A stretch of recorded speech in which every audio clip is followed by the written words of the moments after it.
नमस्कार, मंथन क्लासेस में आप सभी बच्चों का स्वागत है। बच्चों, आज हम पढ़ेंगे कतः प्रत्यय।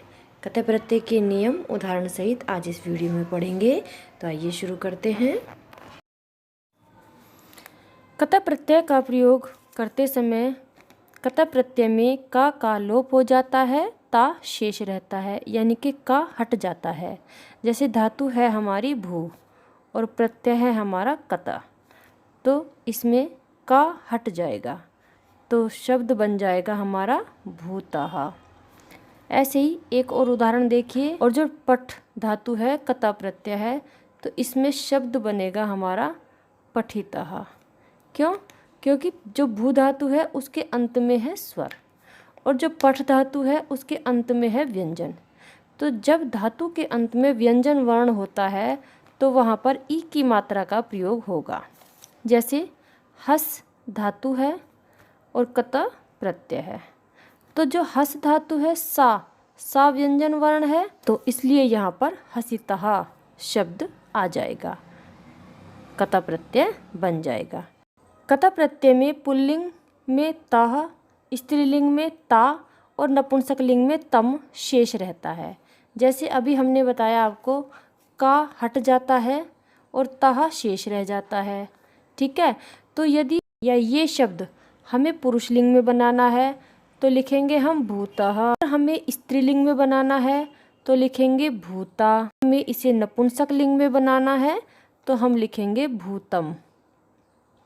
ऐसे ही अगर जैसे पठ धातु है कतः प्रत्यय है, तो यदि हम इसे पुरुषलिंग में बनाएंगे तो लिखेंगे पठितः, स्त्रीलिंग में बनाएंगे तो लिखेंगे पठिता, नपुंसक लिंग में बनाएंगे तो लिखेंगे पठितम। ये सभी बच्चे ध्यान से जान लें।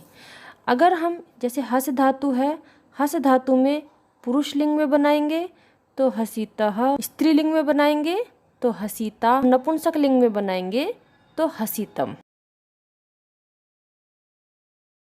कतः प्रत्यय का प्रयोग पुरुष लिंग में राम के रूप के समान चलता है, स्त्रीलिंग में लता के समान और नपुंसक लिंग में फल के समान चलते हैं। तो जैसे अगर आपको राम के शब्द रूप याद है, लता के शब्द रूप याद है, फल के शब्द रूप याद है, तो आप बहुत आसानी से कतः प्रत्यय का प्रयोग कर सकते हैं। जिन धातुओं के अंत में माँ या ना हो तो उसमें माँ का लोप हो जाता है और ई की मात्रा नहीं लगती।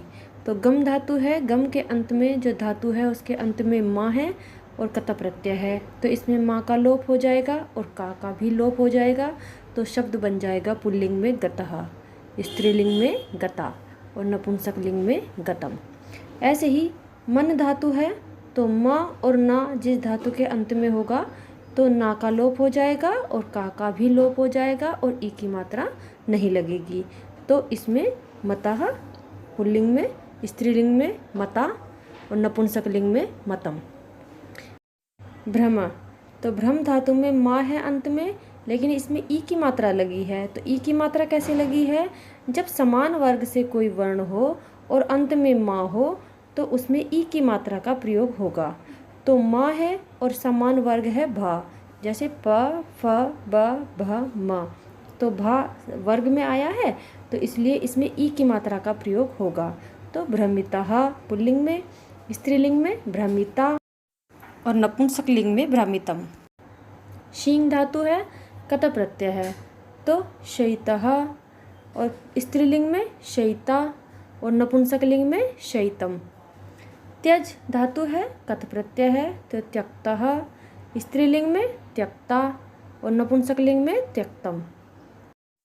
सिच धातु है, कतः प्रत्यय है, सिक्तः, स्त्रीलिंग में सिक्ता और नपुंसक लिंग में सिक्तम। गृही धातु है, कतः प्रत्यय है, तो गृहीतः, गृहीता, गृहीतम। भिद धातु है, भिद माने भेदना और कतः प्रत्यय है, तो भिन्नः, भिन्ना, भिन्नम। इस प्रकार कतः प्रत्यय में पुल्लिंग, स्त्रीलिंग और नपुंसक लिंग में शब्द बनते हैं। अब ये जो प्रत्यय हैं हमारे, ये मैंने स्वर धातु के प्रत्यय हैं, अंत में स्वर है। जैसे दा में आ का स्वर आया है तो कतः प्रत्यय है, दत्तः, दत्ता, दत्तम। पा धातु है, कत प्रत्यय है, तो पीतः, पीता, पीतम। क्री धातु है, कत प्रत्यय है, तो कृतः, कृता, कृतम। भू धातु है, कत प्रत्यय है, तो भूतः, भूता, भूतम।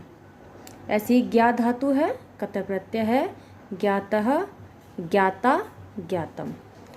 क्री धातु है, कत प्रत्यय है, क्रीतः, क्रीता, क्रीतम। स्ना धातु है, कत प्रत्यय है, तो पुल्लिंग में स्नातः, स्त्रीलिंग में स्नाता, नपुंसकलिंग में स्नातम। चल धातु है, कत प्रत्यय है, चलितः, स्त्रीलिंग में चलिता, नपुंसकलिंग में चलितम। कथ धातु है, कत प्रत्यय है, तो पुल्लिंग में कथिता, स्त्रीलिंग में कथिता, नपुंसकलिंग में कथितम। ऐसे ही धाव धातु है, धाव में अंत में हलंत आया है, व्यंजन वर्ण है, तो कत प्रत्यय है, तो ई की मात्रा का प्रयोग हो रहा है। धावितः, धाविता, धावितम।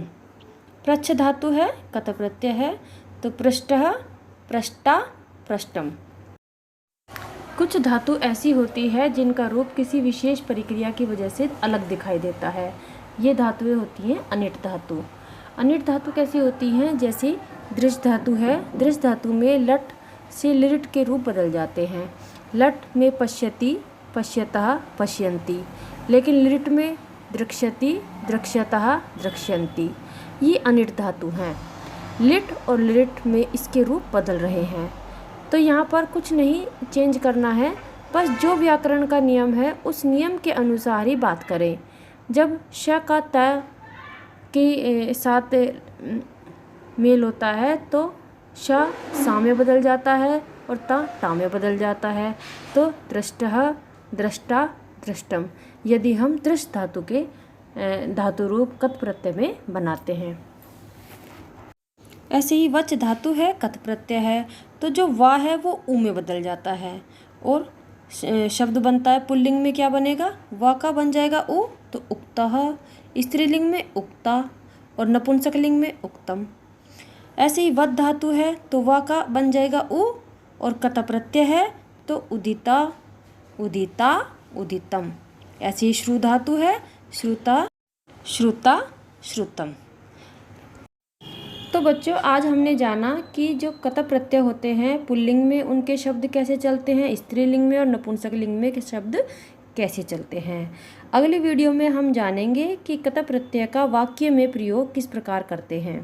तो बस बच्चों आज की वीडियो में इतना ही। धन्यवाद।